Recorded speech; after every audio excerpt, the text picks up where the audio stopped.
Hello everyone and welcome to the final video of the SSX Community Poll, ranking the best and worst tracks in the games. All opinions were collected anonymously and the Google Forms were once again promoted in the SSX Discord and on Reddit.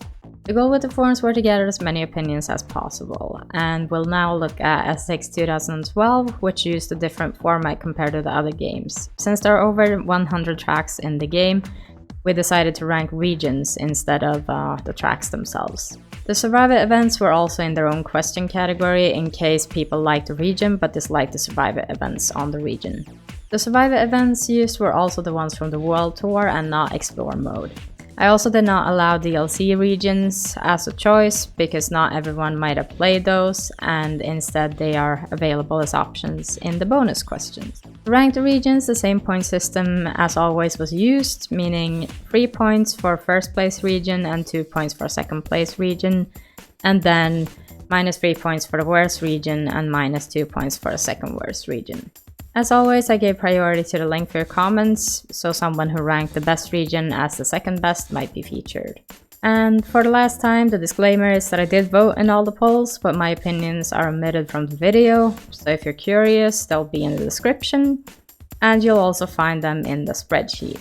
I also quickly want to mention that I did have a plan for capturing the 2012 footage, but the plan didn't really work out, nor did the plan B.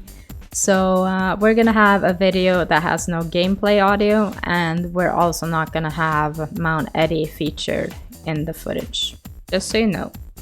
And the second worst region with -12 points was Alaska. If it were not for Invincible and Emergency Exit, this would be a decently high region, but the reverse camera maps really drag down the whole region heavily.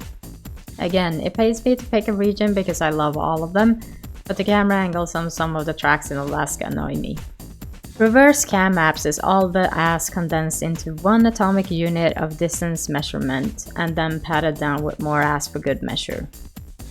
And the worst region in 2012 with -27 points was Africa. I strongly disliked the tracks in this region. It was all about the death pits and fake lava. I hated it. I was tempted to pick Alaska twice, but figured that would be unfair. Africa is just somewhat frustrating between the hairline crevices, the close quarters, and the darkness.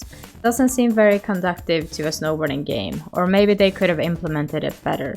Either way, it has earned its second worst ranking in my opinion. Takes place indoors, which, while a cool setting, severely limits the player. Darkness as a deadly descent is interesting in concept, but irritating in practice. And with 15 points, we find the second best region to be New Zealand.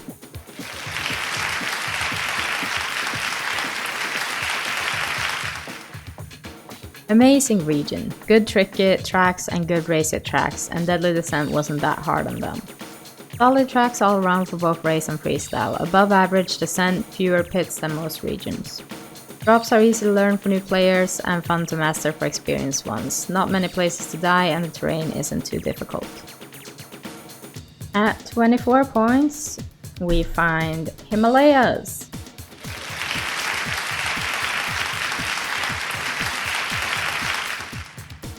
Lots of variety with the longest base game drop on Makalu, short and fun drops on the backcountry, the monster probably being my favorite backcountry peak, straightforward deadly descent on Everest, and a somewhat challenging extra peak in Fuji.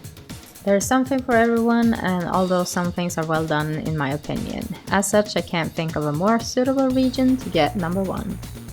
Himalayas is a trick region of 2012. I prefer freestyle over racing in this game, so this range is perfect for me. Serenity is one of the longest tracks in the game, and it's possible to freestyle it all the way down. Himalayas also has the depth zone deadly descent, which is my favorite. Its multiple hazards and challenging spots makes it really fun to grind. Open has big jumps and lots of opportunities for fun trick chaining. Also solid for racing, courtesy of multiple paths. And now we're gonna have a look at some of the opinions on Mount Eddie.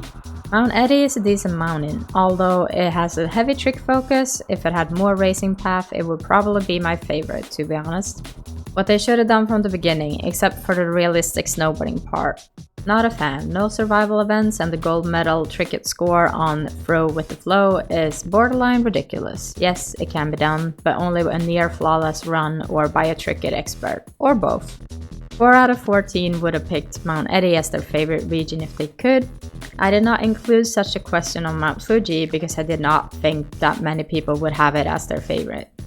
But let's look at some opinions on Mount Fuji and look what we found. Mount Fuji would be my favorite if it was an option. Feels bad, man. Very big and ideal for races, but difficult for ticket runs, because it's hard to stay atop the caves where the big opportunities for jumps are without worry of crevices. Oh, and there's too many crevices. Amazing, vibrant to the eye, and the snow terrain is fluffy and smooth. Great for speedrunning.